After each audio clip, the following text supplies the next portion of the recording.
Today I'm here with Jay Bloom. He's a good friend of mine in Las Vegas, and he has an amazing entrepreneurial story. Starting off in New York, where he is, after graduating with his MBA, creating a helicopter company, getting involved in the real estate world, and now he's involved with all sorts of projects out here in Las Vegas. From being involved with politics to getting involved with the mob experience out here. And he's somebody who has been living an amazing life, from entertaining some of the most interesting influencers here in Las Vegas. And I'm really proud to have you here on the interview today. Thanks so much for coming. Happy to be here. Cool. Well, one of the interesting things I found about you is that your work and fun has kind of combined forces. And I remember when you were creating your helicopter business, one of the things that you told me was how you were able to leverage that based upon your involvement with the football world, and also you were able to build your helicopter company out of a fun project that you started off as like a hobby at first. Yeah, I'm a big believer in, if you enjoy what you do and you're reasonably intelligent and diligent, you're going to do well at it. And you know, for me, after my first company, I got my helicopter pilot's license, went partners with some people, bought a helicopter, and it sat fairly idle. And I said, well, this is an expensive, thing to park in a hangar and not use. So I put it into commercial service, and within a year, I had 7 helicopters and an aviation business. So I bought the flight school where we learned to fly. I bought, we got a Part 135 certificate from the FAA, which lets us do charters. And then we started to do tour operations. And what I found is we had piston engine helicopters, 4-seaters, and they would retail for $400 or $500 an hour, and they cost about $100 an hour to operate at the time. What I found is that people really love the takeoff and the landing. That's the best part of the flight, right? So I said, well, what happens if I drop these helicopters in the middle of an area with a lot of people, like transient people, and really lower the price point and do really short duration little hops, right? And it's basically the takeoff and the landing. So on the Jersey Shore, we have these amusement piers that go out into the Atlantic Ocean, like 1,000 feet out. And I decided to try it. And we leased the end of the pier and licensed it as a helipad. And we did these little 3-minute up and down. And I had 2 helicopters on a pad. And one would take off while the other would landed and load and unload passengers. And this one did a little circle. And then this second one would land and the first one would take off. And we just kind of alternate off one pad. And every minute and a half, I had a helicopter landing, loading, and unloading.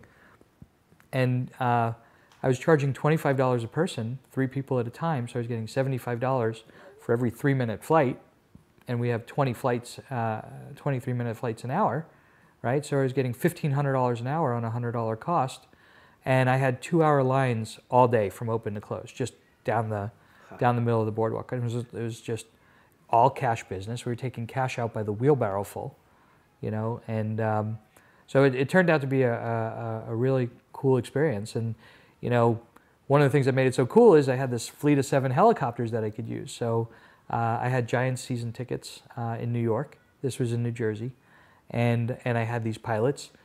The Meadowlands in New Jersey has a helipad. So I would take the helicopter, and I would have a pilot drop me off and fly off, and Meadowlands security would come up in their little car with the little orange lights, and they'd drive me right to my seats. And at the end of the game, when the game was over, I'd call my pilot, and he would fly over while I would drive back to the helipad with Meadowlands security. And as I'd pull up, my helicopter was coming down, and I'd get in the helicopter and I'm home in minutes, as opposed to being in a car with 65,000 people all leaving at once. It was just right up and over the traffic. So it was wonderful. That's awesome. I remember my Uncle Keewan used to do that, where he would fly his helicopter from Princeton to New York when he was at Citibank, and then land there and then fly home. And then you got to do and that was like your job that made you your money and allowed you to launch all sorts of other businesses, right? Was that your first business? Because it sounded like you had to make enough money first in order to buy a helicopter. Yeah, so I started out of college with a bank called Manufacturers Hanover Trust, and they called it Manny Hanny.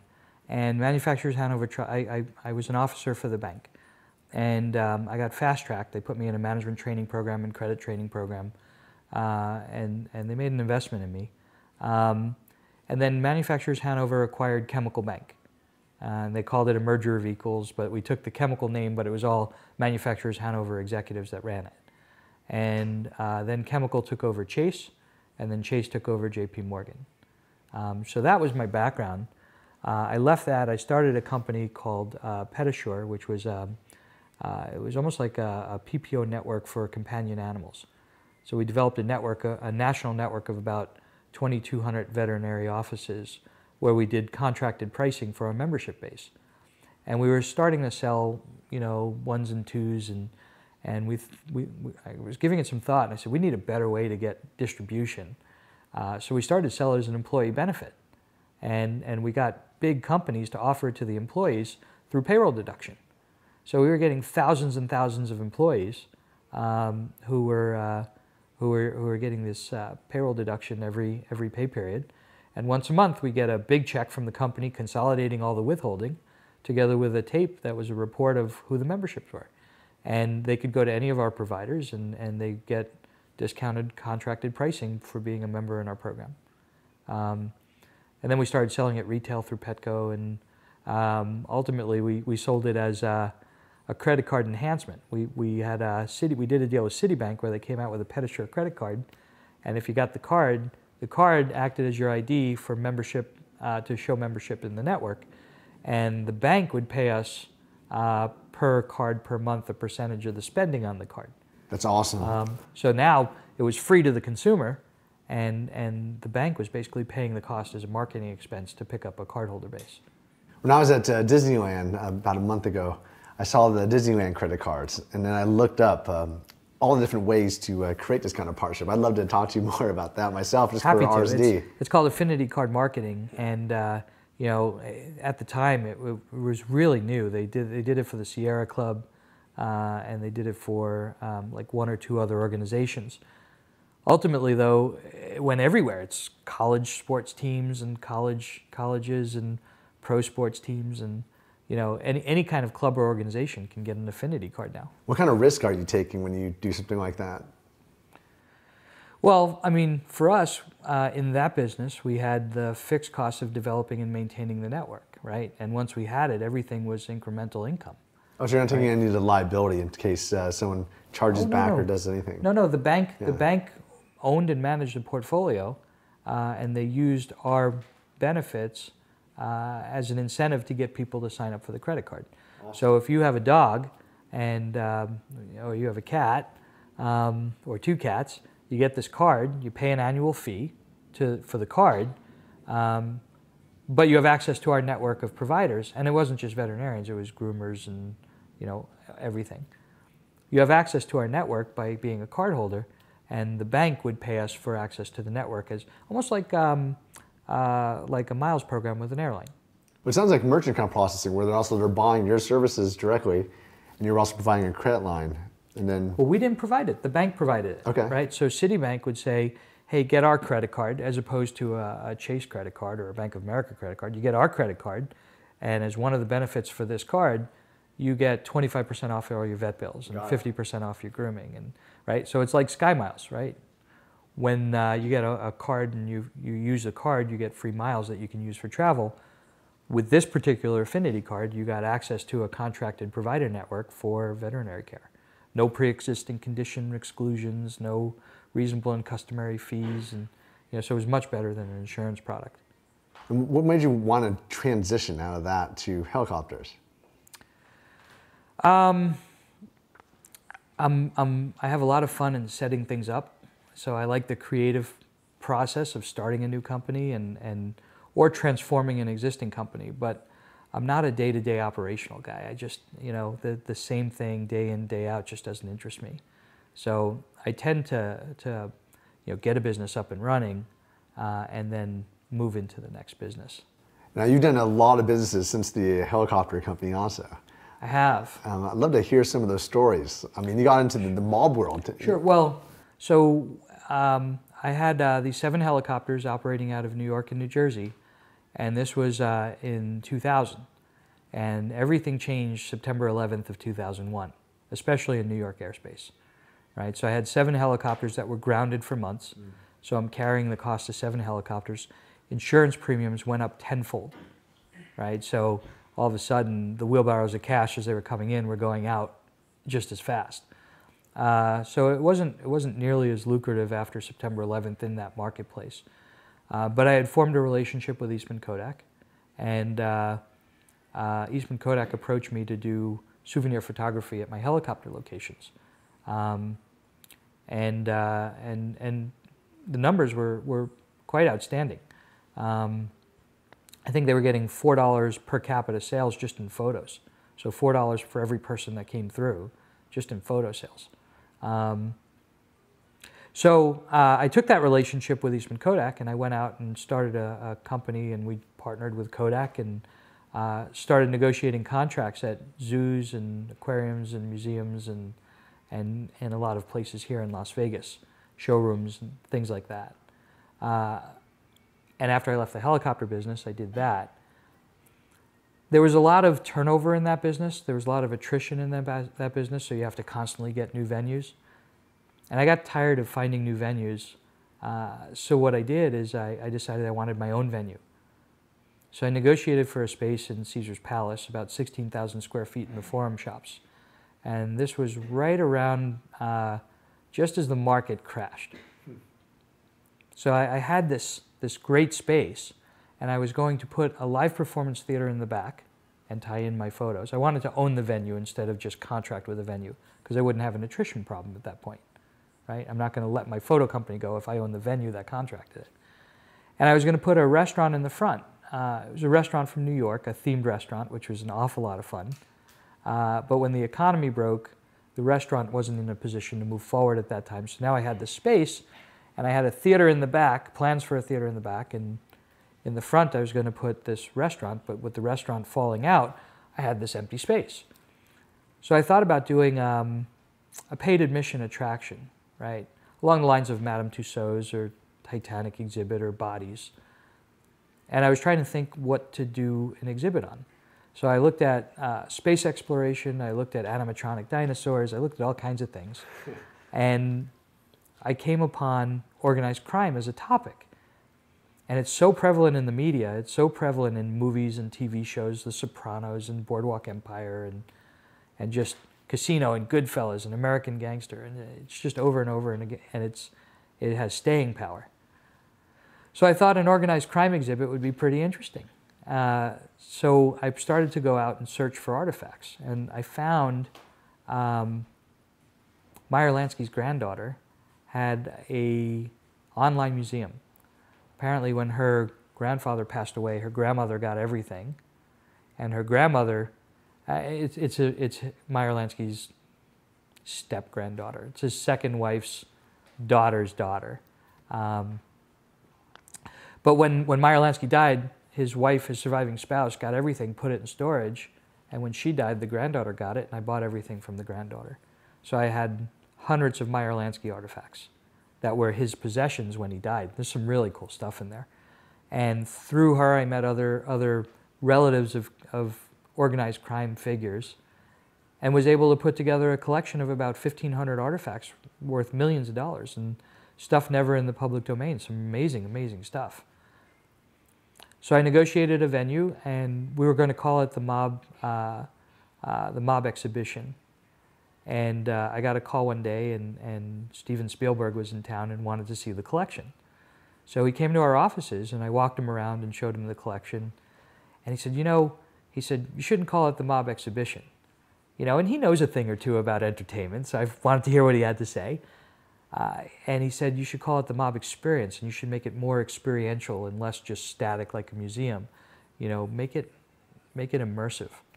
So we took his advice. We changed the name to the Mob Experience. We hired Disney Imagineers and people from DreamWorks, and they developed something really special. We had these immersive sets and special effects and holograms and RFID triggering holograms of actors saying your names and having a dialogue with you. It was amazing what we put together. So I mean, that was an awful lot of fun. Our opening night, we had 3,000 people attend. We had planned on about 1,200. So we just got an enormous, enormous reception. And did that for a while. And then I went into real estate. I was on an HOA board, a homeowners association board, and I found that we had about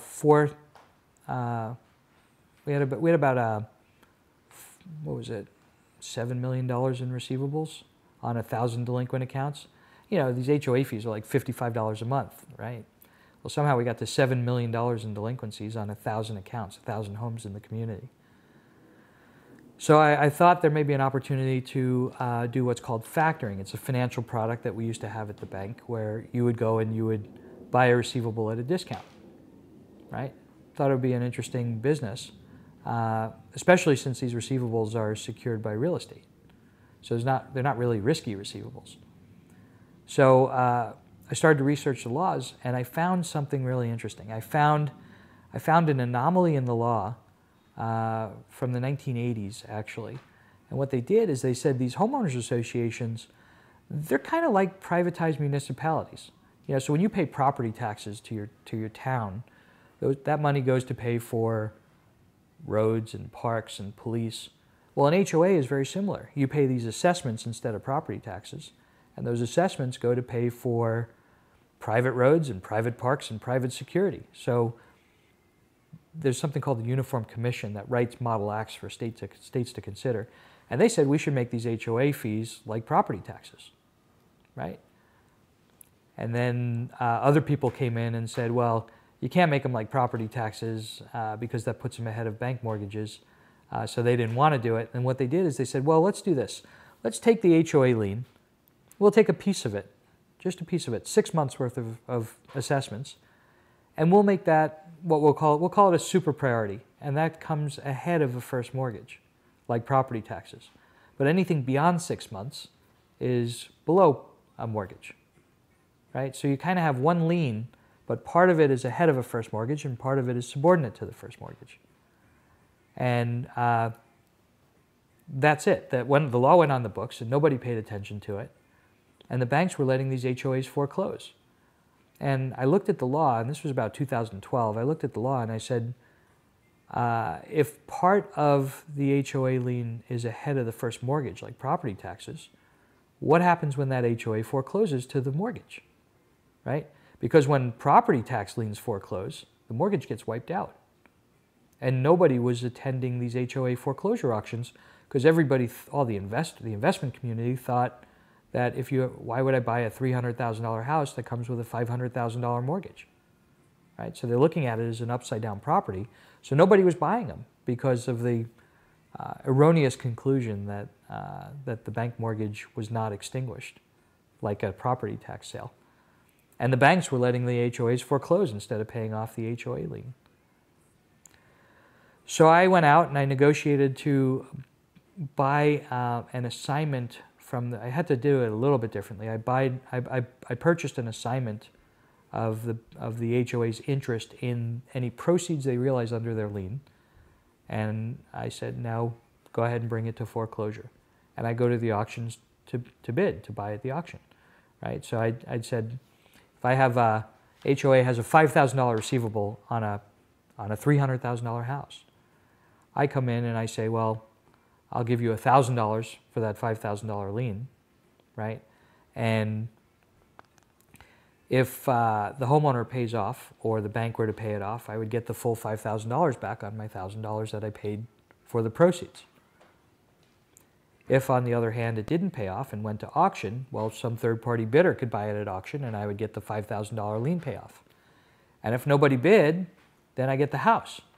And if I get the house, it's on a foreclosure of a $5,000 receivable where some portion of that $5,000 is senior to the first mortgage. So like when a first mortgage forecloses on a second mortgage, it wipes out the second. Well, when an HOA forecloses on a lien inclusive of that super priority piece, it wipes out the first mortgage, right? So I'd buy this $300,000 house with a $500,000 mortgage and the bank would be extinguished and not even realize it. So I did that for a while and that turned out to be a great business. It's very creative. I guess a lot of that might have also come from your background, from understanding how banks worked in that process. I mean, did you learn stuff that kind of inspired that process, or was it an opportunity that's kind of just, you creatively came up out of your imagination. My time at what's now JP Morgan Chase, I learned a lot about how banks think and how banks react and how banks kind of conduct their business. And they're very slow, and bank executives, nobody wants to be responsible for anything, and everybody does things by committee, and they hire consultants, and they rely on their lawyers, and they're very predictable in how they react to things. So I knew we had a window of opportunity to do this, and I knew that eventually the market would correct itself and become an efficient marketplace. The investors would show up at the auctions, which means the prices of the houses would go up at the auction, and the banks would start paying off these liens. And that's what happened. That's awesome. That's such a creative move. Well, I love the creativity of how you combine your business experience, your legal experiences from all the different cases you worked on, your entrepreneurial experiences, and you kind of now transformed your life into something that is now taking yourself into even newer grounds. Now you're getting involved with hosting events and politics. But I guess a lot of your experience in the business world has also been through networking and entertaining. And one of the things I really like and respect about what you are doing is that you are constantly engaging in networking with expanding your network into really powerful people, and you can leverage those experiences for your business. And one of the things that I think really attracts people to this channel is the people that we bring in there, and they share their insights and how they're using their networking skills in general. And I'd love for you to share some of those things that you think have been really crucial for your success as a great networker. Yeah, it's an interesting question. Nobody does anything alone. I don't care who you are. You needed somebody at some point to achieve any kind of success. And you're going to have adversity. You're going to have down days. I mean, Bill Gates dealt with the Department of Justice, right? Steve Jobs got thrown out of Apple. Henry Ford went bankrupt. The founder of FedEx had to win in gambling to cover payroll in the beginning, right? So nobody has a very smooth ride and it's just all easy. People only see the successes, but they don't see the hardships. They don't see the failures. And it's all about learning from those failures that makes you successful, right? So one of my favorite quotes, it's Albert Einstein used to say it all the time, and I think it came originally from Thomas Jefferson, but it says, out of adversity comes opportunity, right? And if you think about that, it's a very powerful statement, especially when you're facing the adversity. You know, when you're facing adversity, and I've had my share too, when you're facing adversity, it really defines who you are as a person, who you are as a character, you know, what your character is. It's easy to have a lot of friends when you're successful, right? But when things are going bad, you find out who your friends are and you find out how resourceful you really can be.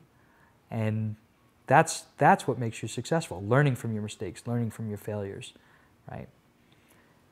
In terms of networking, yeah, I've been very fortunate in that I've entered circles of other highly successful people, and we elevate each other. They come to me for advice, I go to them for advice. The resources they have are tremendous, and I don't mean just capital. Their relationships open a lot of doors, and that tied into the political world. We have a lot of friends now that are, you know, senators and congressmen and, you know, just judicial, executive, legislative, you know, all branches. And, you know, those relationships are valuable. You know, they can give you advice, they can talk to you about issues, and you know, you can pick up the phone and call somebody and they'll take your call. I don't know that there's a show on one of the premium networks called Donors. I don't know if you've seen it. No. Have you seen it? What's that about? People who are mega contributors talk about how they really get nothing for their money, right? So, you know, you're not buying influence. You're not able to push things through, right? But what it does is it gives you a lot of insight into, because I have a dialogue, I become friends with a lot of these people who just happen to be politicians. And it gives you a lot of insight into how they think. And you can kind of structure what you're doing within the parameters of what they're doing, right? So it's information. Information is power. information is how you succeed. And you get that information in dialoguing with the right people. And it's not just politicians, it's business owners, it's you know, movers and shakers, other entrepreneurs. I found that continual education has been my focus, and now we're looking at going back to school together at UNLV. Yeah, you know, when we buy these houses and we extinguish the bank mortgages, the bank mortgage still stays on the land record. So you have like this zombie mortgage that clouds the title. So we have to bring a judicial action to extinguish the mortgage. It's called a quiet title action. And it's interesting because we've done, you know, I have thousands and thousands of liens against these houses. So I have extensive litigation experience, but I'm not a lawyer, right? And that was my one big regret when I went and got my MBA.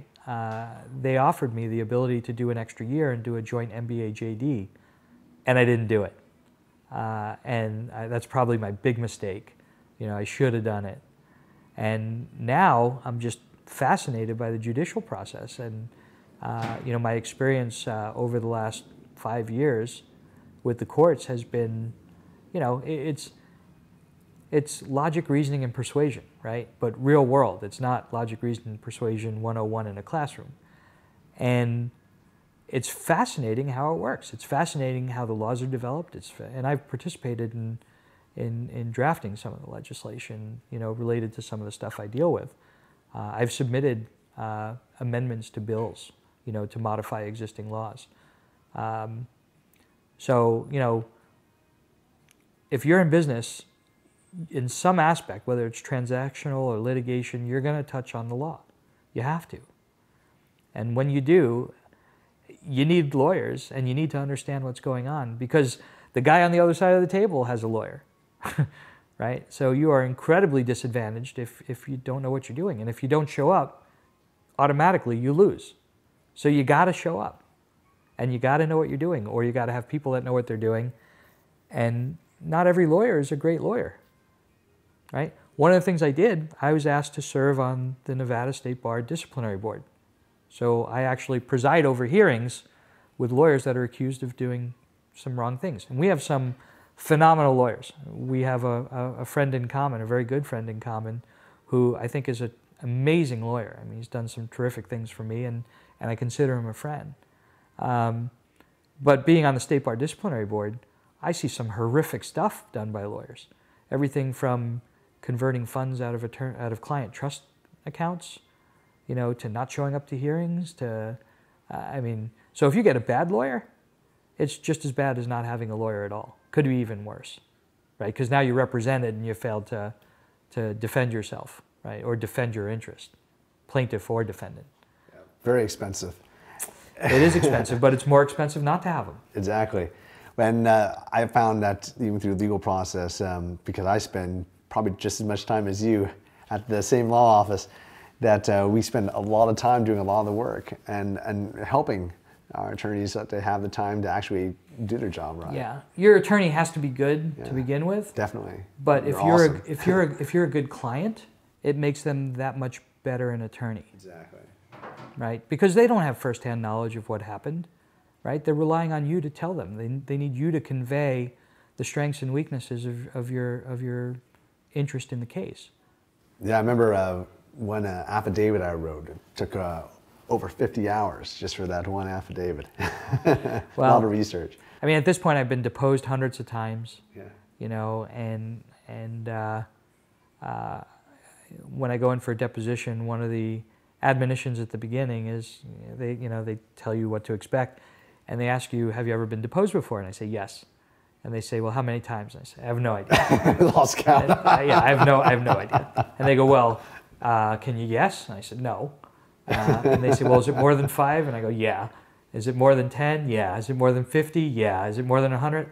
I go, let me put it this way. I've done more depositions than you have as an attorney. They don't like that. They don't like that. But it's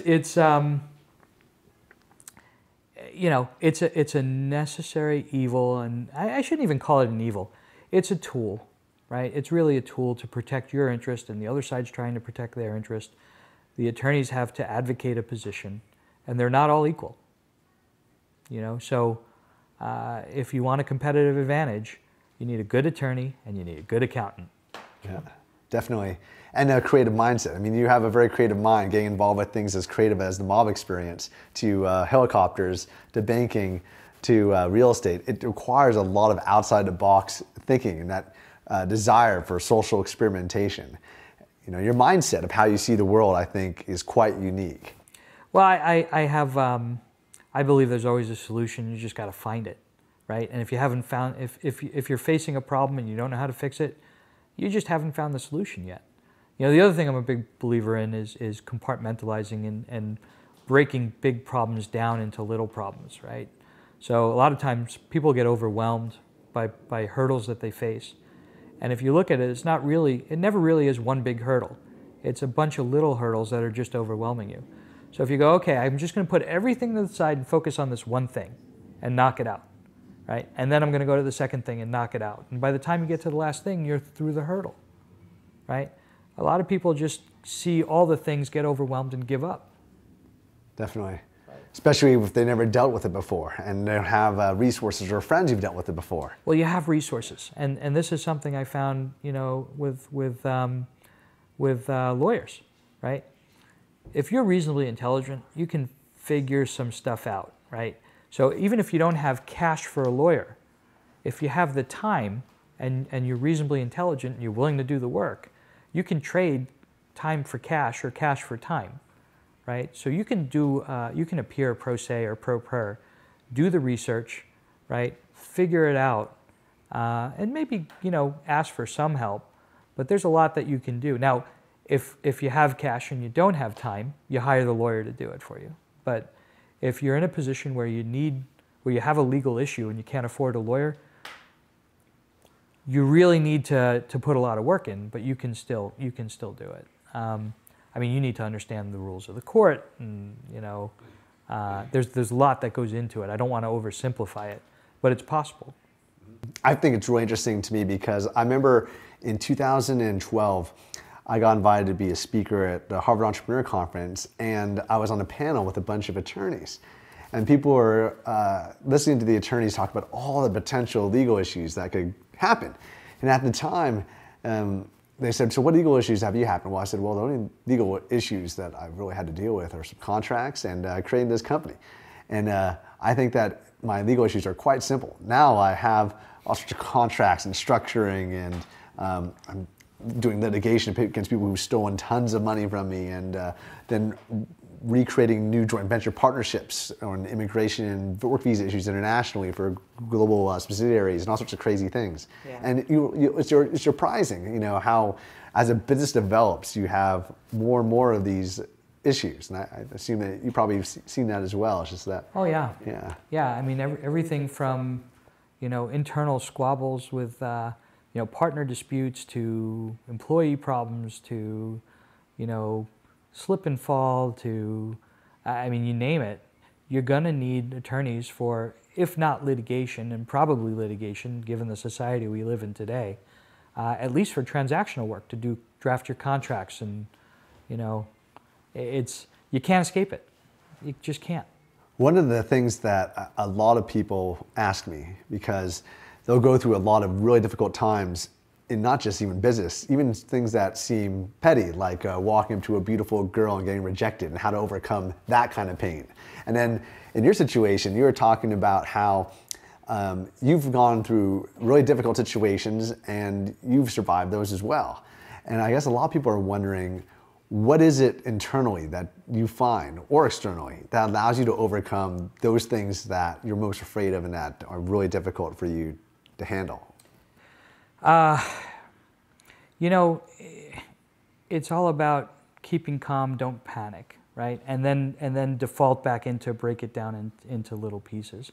And you're right, the adversity, the failure, the rejection, it's the same rejection that you see in the dating world that you see in the business world, right? You go in and you want to pitch a client and they go, no thanks, right?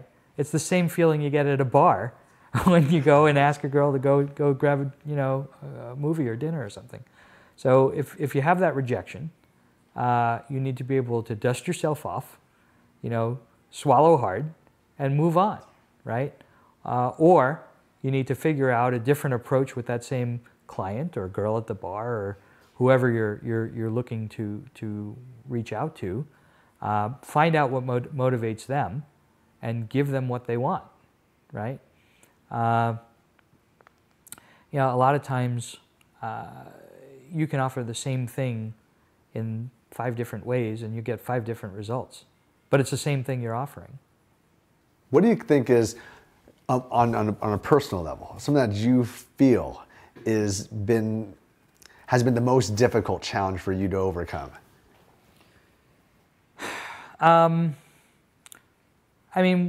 So with the mob experience, I had a partner, and we raised a lot of money from investors to build this thing. It was tens of millions of dollars. And it was private money, and we had 3 funds. And my partner decided it would be a good idea to say, to take the fund that he came in with, and he wanted us to bankrupt the company and transfer the assets to a new company, leaving everybody behind. And I couldn't do that. These people entrusted us, and it was the wrong thing to do. So I said, I'm not going to be part of it. So he pointed his finger at me and started making up allegations. They were making up accusations. And he attacked my character. And it's very difficult. And because we were a high-profile project, the allegations are getting press coverage. So he pointed his finger at me. I pointed my finger at him. And I let him run it. And over 3 months, he took about $500,000. He got rid of credit cards, went to all cash, stopped letting the employees do the bank deposits, and started just, I'll do this, and the money never made it to the bank, right? So that was a pretty heavy-duty litigation, and ultimately I came out on top. I own all the artifacts now. He put the company into bankruptcy, and we lost the location because of it. But what I did is I took all the artifacts into a new entity after I won. And I was looking to take that new entity and deploy the artifacts somewhere else. And I took half of that new entity, and I gave it to the investors that my partner wiped out. And the half I retained, I subordinated my interest until they get 100% recovery. So my partner discharged them in bankruptcy, and they're going to get 100% recovery plus a return after he discharged them in bankruptcy in full. So that's an example of it's an immense amount of adversity, right? When there are public allegations against you that are just not true, but they're covered in the press, right? And you have to kind of suck it up and go, how do I defend my interest? How do I defend the interest of the investors that entrusted us, and make this thing right? And that's what I did. And it took years, and it was 7 figures in legal bills. But I came up with the collection, and I'm negotiating new locations that we haven't announced yet. But I think we're going to get this thing open, and it'll cash flow enough so that every investor gets 100% return over a year or 2. And then there's going to still stay. And at that point, my subordinated interest comes back in. And then for the 8 or 9 years that follow, we're partners, and they have all upside. That's awesome. Very honorable. It's the right thing to do. When you wake up in the morning, you got to look in the mirror, and it's that whole golden rule. If I put money in, how would I want to be treated, right? He told me, I'm J.P. Morgan Chase. He's more the Wolf of Wall Street, right? He used to tell me, and he was like half joking, but he would tell me that his motto was putting more retired people back to work than anybody on Wall Street. I'm like, you know what? I'm like, he's not a good guy. Yeah. So, I wanted to get away from him. I wanted to get the people who trusted us back on their feet. And I think we're on the path to do that. But that's probably one of the most difficult things. Yeah, when you hear those joking mantras from somebody, there's always a bit of truth. I had someone who did that to me too. There's an element of truth in what they're saying, and they're saying it as a joke, but he wasn't joking. Yeah. He would go and he would cold call doctors and lawyers and build a book of investors, and if it went up, he gets his fees, and if it goes down, he gets his fees, and they get wiped out, and he opens the yellow pages and starts calling doctors and lawyers again. Crazy. I had no idea that that's who he was until, and that's when you see people's true colors, right? I guess so. One of the other things I'm wondering, since we're both married guys and I'm looking at starting a family and have a surrogate, I'm curious about what you think are your proudest personal moments that you have in your life outside of business.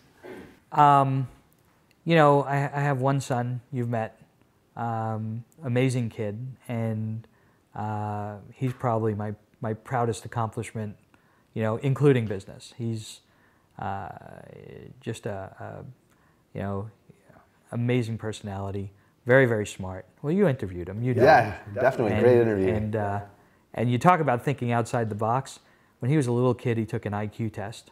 And I'll never forget, one of the questions was, you know, if you have a cow and it's tied by a piece of rope to a fence and it eats every blade of grass it can reach, what's the shape of the pattern of the grass that's eaten, right? Now, the answer they're looking for is like a half circle, right? Because you're going to get a radius, the rope will be a radius. And well, he comes back and he goes, there's not enough information to answer the question. I'm like, what do you mean?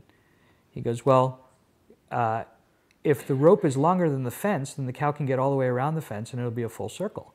If the fence is like a right angle, it'll be like a pie shape, right? What if the rope is tied to the end of the fence and not the middle, right? So, you know, he's asking all these questions that would legitimately change the answer, right? But it's not within the scope of a question on a test. So, you know, it's some of the most out of the box thinking I've seen. You know, so in terms of, you know, accomplishment or what I'm proud of outside of work, yeah, the family is it. Now, it has its challenges. You know, the work-life balance, you know, is always a problem. You know, there's not enough hours in the day to do everything that I need to do for work and still spend the time with the family that I want to spend. So I always have that. But the hours that we do spend, I try to make a quality time, and it'll be stuff that he remembers for the rest of his life. Awesome. Well, congratulations on having such an amazing life you built so far. I'm looking forward to seeing what direction you go in the future. And thanks so much for this interview. It's been a great time. Oh, absolutely. It's been a lot of fun. Awesome. Cheers. Cheers.